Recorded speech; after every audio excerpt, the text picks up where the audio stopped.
The wise words of Gattuso. How would Milan love to have a player like Gattuso at the moment? Sometimes maybe good, sometimes maybe shit. That wasn't good. I'll be honest with you guys. I think it was just a poor performance. It was a poor result. It was Milan shooting themselves in the foot. Why? Because you come up against a team that we all know is competing for a European spot. Now, it doesn't matter what they get. Conference, Europa League, Champions League. But it's a team that you know is in and around the mix, and they're looking to get that Champions League football. It's their goal. Bologna, they tasted Champions League football this year. They want another piece of it. They want another taste. Both teams go into the game. Level on points, 41-41. Yet one team just looked better than the other. I'll be honest with you guys. One team looked better than the other. And Milan, I feel like they've really shot themselves in the foot because it was a game they should have won. It was a game. It was a game that if they had won, they would have mounted a bit more pressure on Juventus, especially what's happened as of late with Juve, the question marks over Motta, losing to Empoli. Get that confidence, get that boost. Put yourself in the right direction. Fight for top four. Top four is a game changer financially. Financially, the money that you can make from top four, it can either create a platform for you to grow or it can maintain growth. I look at Milan now and I'm like, if Milan don't get top four, crazy. Crazy on so many different aspects in terms of growth, in terms of development, in terms of money, in terms of being able to attract players. Like, players nowadays, they want to play in the top four. It's not like decades ago where players were like, oh, it's fine. This team isn't in the top four. I'll be the person to get them back into top four. Players nowadays, they don't have that mentality. Listen, either you're offering top four, Champions League football, under the lights, traveling the world, playing in some of the best of stadiums against the best of teams. If not, I'm going somewhere else. When you do get top four, give me a call. It was a poor performance. I'll be so honest with you guys. It was a poor performance. Like, let's just look at the first goal. We have to speak on the referee. We have to speak on VAR. We have to speak on the overall officiating of the Serie A. The dude controls the ball with his hand. And then it falls to HAJJ. He puts it into the back of the net. The fact that it went to VAR and they still said that's a goal is crazy. It is crazy.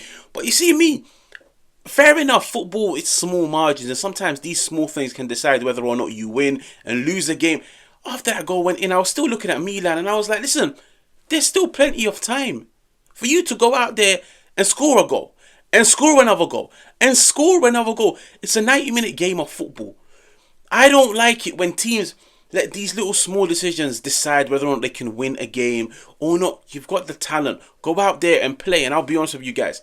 On paper, Milan have such a good team. Like, Milan must be so fun to play with on FIFA.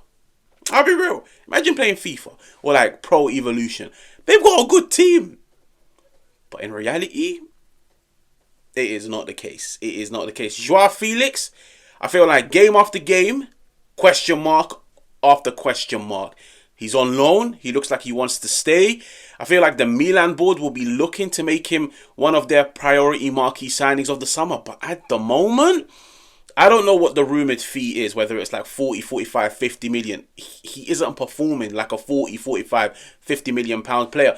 You could see, beginning of the game, Conceição, he went with the 4-4-2, which is, it's the formation he favoured the most at Porto. You put Santi Jimenez, you put Joao Felix. Joao Felix, I've always said, he doesn't occupy centre-halves. He doesn't impose himself on games. It practically felt like they were playing 4-4-1. Joao Felix, he constantly like drifts in and out of games. He's not too involved. When he is involved, he overdoes it. He always goes for the nutmeg. He always goes for the back heel.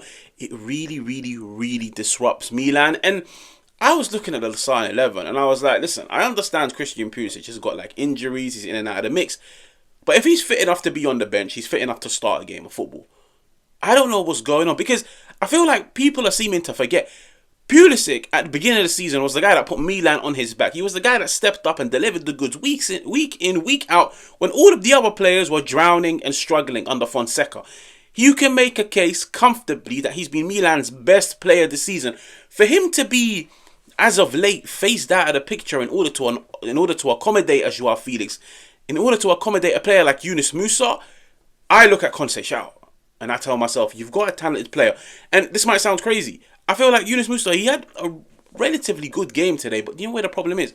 He doesn't have the end. He doesn't have that end product in the final third. He doesn't have X factor.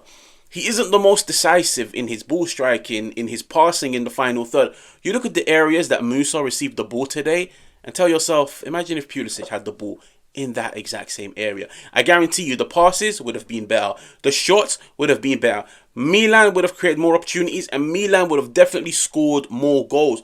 Christian Pulisic being phased out of the team for the past 1, 2, 3 games, I don't know what is going on. But Milan, they didn't really impose themselves. Santi Jimenez, the guy that Milan spent the whole summer chasing, Santi Jimenez only made 4 passes in, I think, 70, 75 minutes of football. Now, fair enough, some people might look at it from the spectrum of he's not involved. He's not good technically.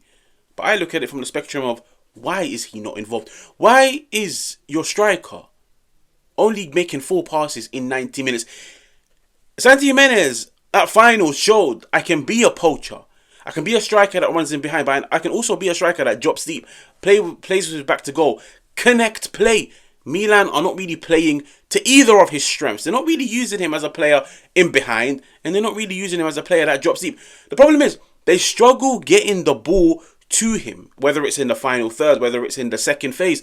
They struggle to involve him, and that's why in attack, sometimes it comes across like one-man FC. Like as soon as any player gets the ball in attack, it's all down to them. They don't combine with one another. They don't chop and change. They don't look for one another. At the start of the game, Musa gets the ball to Santi Jimenez. The pass was wrong. People might turn around and say Jimenez skies it. The pass was behind him. Pass the ball into the space so Jimenez can run onto it and strike it first time. These little small margins decide whether or not you score or not. Fofana, I feel like Fofana, maybe a lot of people like him because of his passion, because of his energy, because of his tenacity, his aggression. Fofana on the ball is a net negative. He really, really, really is. He struggles to help Milan sustain pressure in the final third. His passing isn't the best.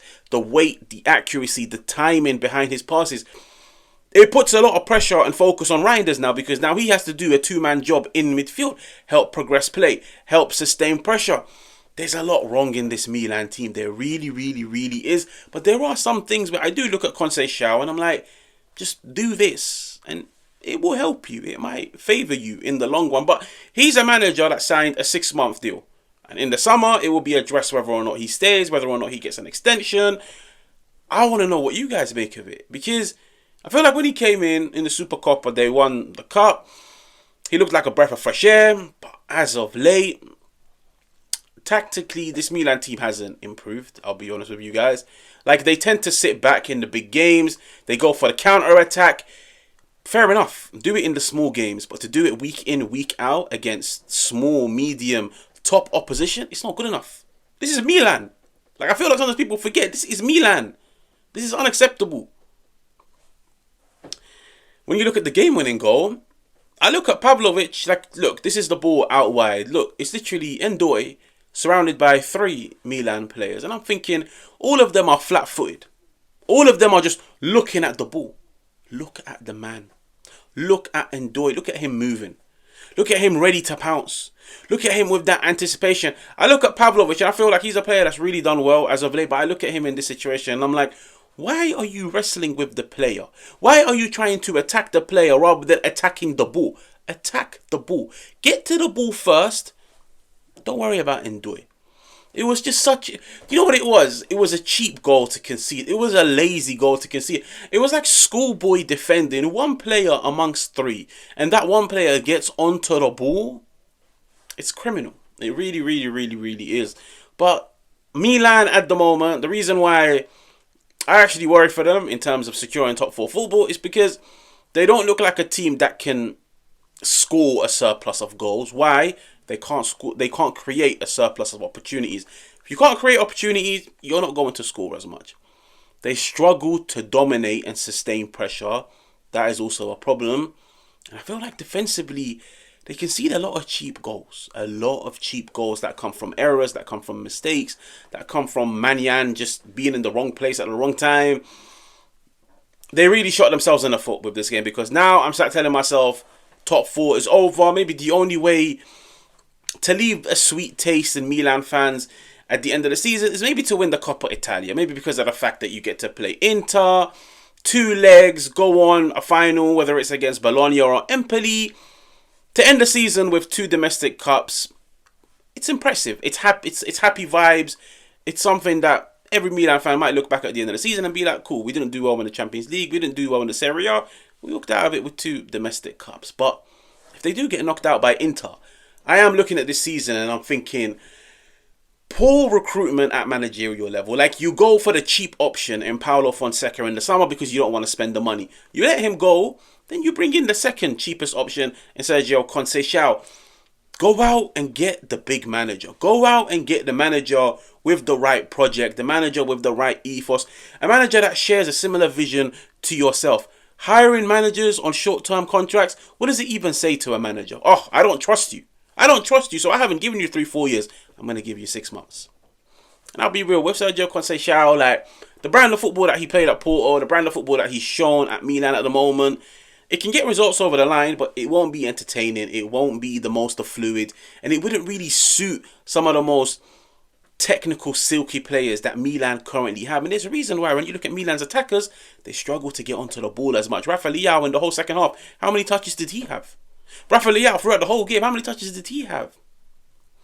The football, it doesn't suit these types of players. And listen, what can Sergio Conceição do? Either he plays to their strengths, which I feel like it's not part of his ethos, it's not part of his ethos, it's not part of his principles, or he gets rid of the whole attack and brings in players that suit the way that he wants to play. But that is costly. That will cost a lot of money. It will take a lot of time. And at the end of it, does it guarantee Milan a Scudetto? No. Does it guarantee Milan a Champions League? No. It's a tough decision. I feel like the Milan board should definitely start planning for next season from now. From now. Address which areas you need to improve, which players are part of the future project, which players aren't, and most importantly, who is going to lead this next project. Now, if you're new, make sure to subscribe, make sure to hit the like button, make sure to let me know what you think in the comments, and I will catch you guys on another one.